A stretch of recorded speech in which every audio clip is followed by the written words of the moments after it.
Hello, this is a GMP Detox session and my name is Markus Römer.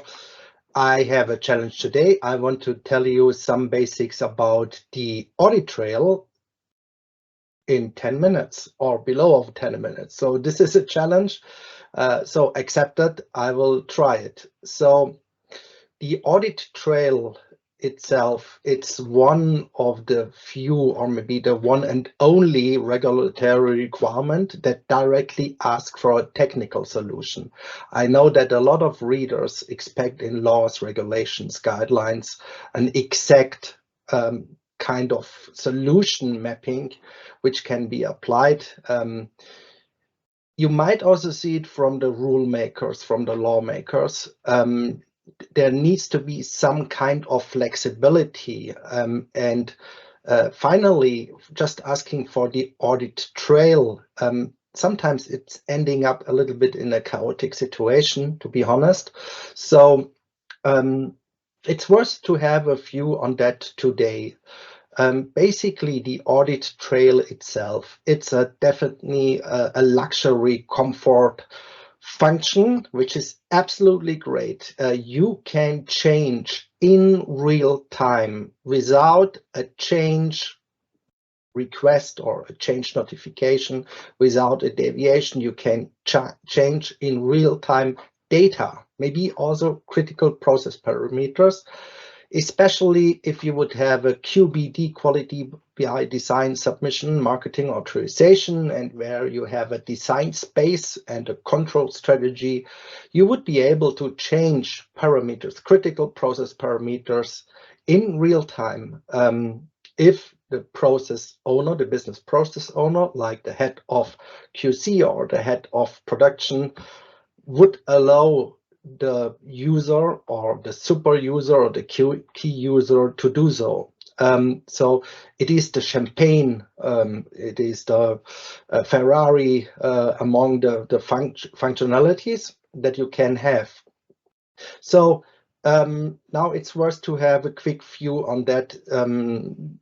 First, as you know me, a little bit history, then some good guidelines, and that will help you to find the right solution for yourself.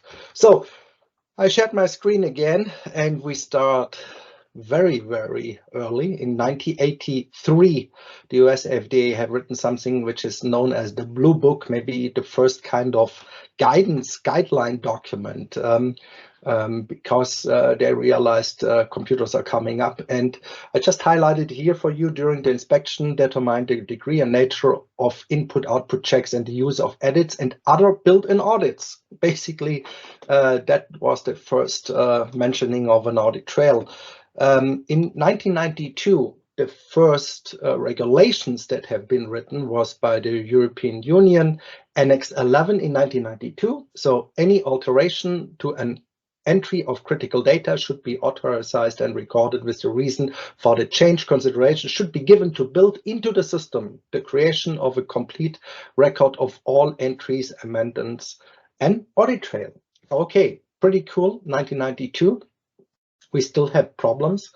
So if I do data integrity assessments or data governance projects, something like this, and you assess 100, 120 systems which provide to you an audit trail, then you might see that only 3, 4, 5 of these systems have a proper, an accurate audit trail. It sounds frustrating.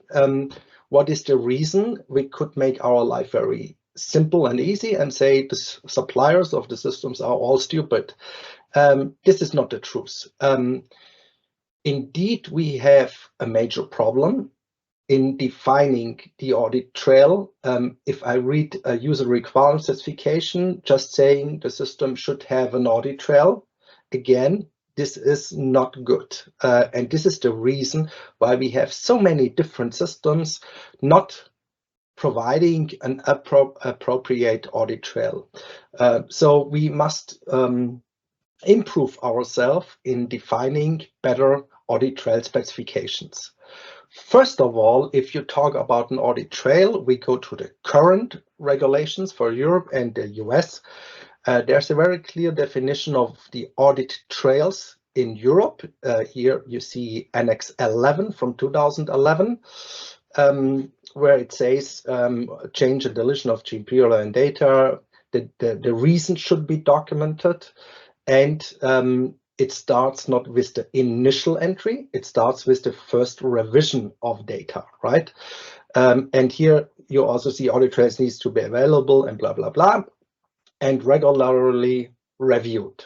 Okay, this is a different definition if you go into detail as you would compare it with Part 11 from 1997, who says use of secured computer-generated timestamped audit trails to independently record the date and time of operator entries and actions that create.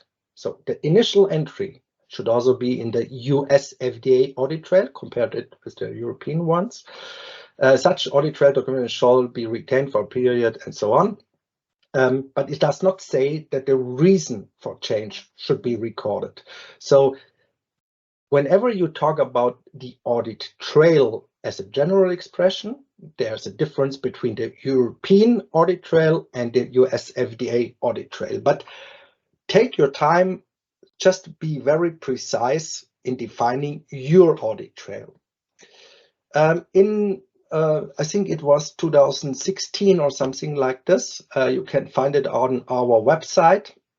We have talked about this kind of audit trails or audit trail types. We have written something here for you that you can download. I see it's 2017. The major message is that we keep it as simple as possible.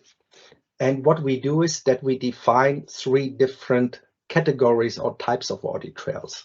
There's one, the security trail, just like a log function. For example, if you change user groups or something like this, I will show you another concept in the next 1 or 2 minutes. There it's called an administrative audit trail. Then we also have the activity trail. That would cover what is written in Part 11. If a user is creating data, so the initial entry is logged there. For sure, here it makes no sense to log the reason for change. So we call it an activity trail, but it's a great function to replace initials, not the full signature, initials that you do, for example, for an IT guy, single sign-on or something like this. So the system is logging all the activities that I'm doing on the system when I'm logged into the system in the morning, and the next day I must do the same. And then we have the real data audit trail. So if we change CPP's critical process parameters or CQA's critical quality attributes, we won't do that usually because it's part of the submission or the product quality target profile, for example. So, but this is I call it the real data audit trail. So I work with 3 categories. You can take over these, you can change this or invent your own categories, but in general, just talking about the system needs to have an audit trail is extremely general, and you will not be able to have a solution on that. There was a great group, so I go to the next screen. They have written a so-called position paper. It's industry correlation, and this is a LinkedIn article.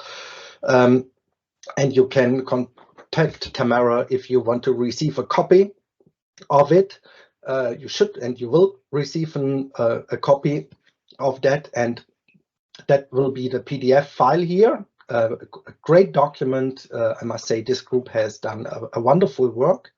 They work with 2 audit trail categories, with the administrative and the other one they call the operative audit trail. What is interesting here is if you look on that, and if you think the next time, if you write a user requirement specification, or you can implement it in your organization as a general requirement, here you see it quite very nicely. If you go into detail in audit trail configurations, audit trail review, exception report, and so on.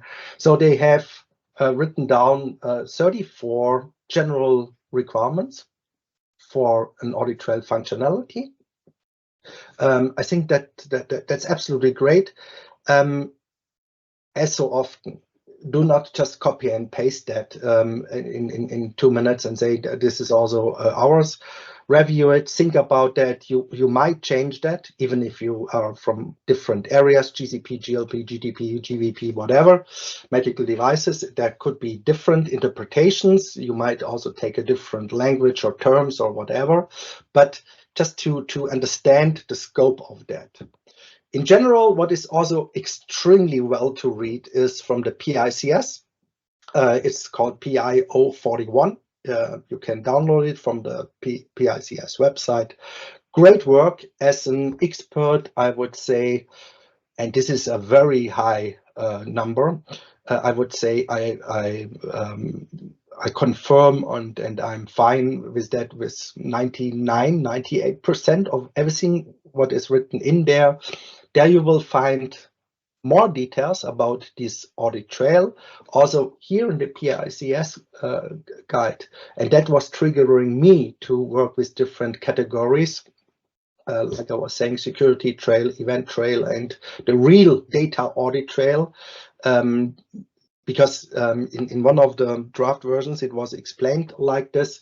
And what is extremely interesting that we can't do in 10 minutes is the audit trail review, where they also say there should be a so-called exception report, an automated audit trail review, because sometimes I find it very funny if people want to tell me that they do an audit trail review of the changes of CPPs, critical process parameters. You find that also here, critical process parameters. That they do that manually. So that's basically a little bit funny because it's not really realistic. Okay, I didn't make it in 10 minutes. I'm sorry, but I just wanted to give you an overview, some history, different definitions in Europe and the US, some audit trail specifications which are required, the wonderful position paper, and a great regulatory reference is the PICS PI 041. Which is also containing a lot of real, very realistic and balanced statements regarding the audit trail itself. So maybe audit trail review will be one of the next sessions of the GMP Detox session. So far, so good. I hope it was useful and insightful for you. Thanks so much.